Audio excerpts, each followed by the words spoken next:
I've got a trick to share with you that will make you a better musician and even a better person, and it only takes a few minutes once a year. What the what? Get a flu shot and get a COVID shot. Whatever, man. My body, my choice. Of course it's your choice. You also have a choice between toilet paper, a bidet, or your bare hands. But one of those choices is stupid, and people shouldn't have to be around you if you make it. Ew. Getting even mildly sick as a musician can be devastating.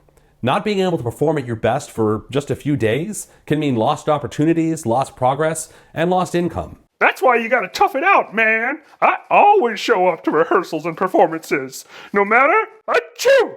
What? Unsurprisingly, this is what most musicians do, continuing to practice as we weaken our immune systems, showing up for rehearsals or performances, and exposing our colleagues to all the nasty microbes spewing from our face holes so that they can get sick and repeat this cycle. Especially if you're a wind player or a singer, you know how much we breathe deeply, much deeper than the average person. So deep, man. So get your damn shots. Not only will you lower your chances of getting sick, but if you do get sick, you won't be sick as long and you'll be less likely to pass it on to another. But there's so many chemicals in vaccines. Who knows what kind of side effects or hocus pocus they might put on me? Seriously?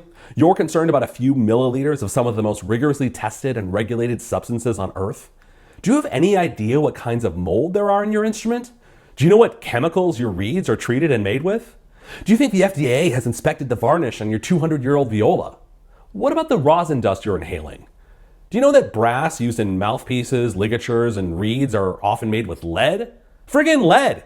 You'll stick that in your face hours a day, but 3 drops of polysorbate is too scary to protect yourself and others with? Polysorbate? Ah! It's also a pretty common ingredient in salad dressing and ice cream. But the pharmaceutical companies, they're greedy. You know who else is greedy? Record companies, music publishers, performance venues, Spotify, the executive board of nearly every major orchestra. And yet is there nothing to be gained from listening to the music of an artist or orchestra that sells overpriced tickets? Well, yeah, but I rarely get sick. And speaking of greed, anyone who benefits from people taking vaccines without doing so themselves, as long as they don't have a pre-existing condition that precludes them from doing so, isn't that a form of greed? But I'm scared of needles. Hey, if something's scary, then it's just not worth doing. That's why you should never get on stage or audition for anything. And why not take part in a dangerous anti-science cultural divide while you're at it? That's what being a musician is all about, right? So getting vaccinated really makes me a better musician? When you're sick less and the people around you are sick less, you're all better musicians. I do play better when I'm healthy. I actually think it's about more than just how it affects performance. Much of the value of music itself comes from the way it brings out the best in humanity.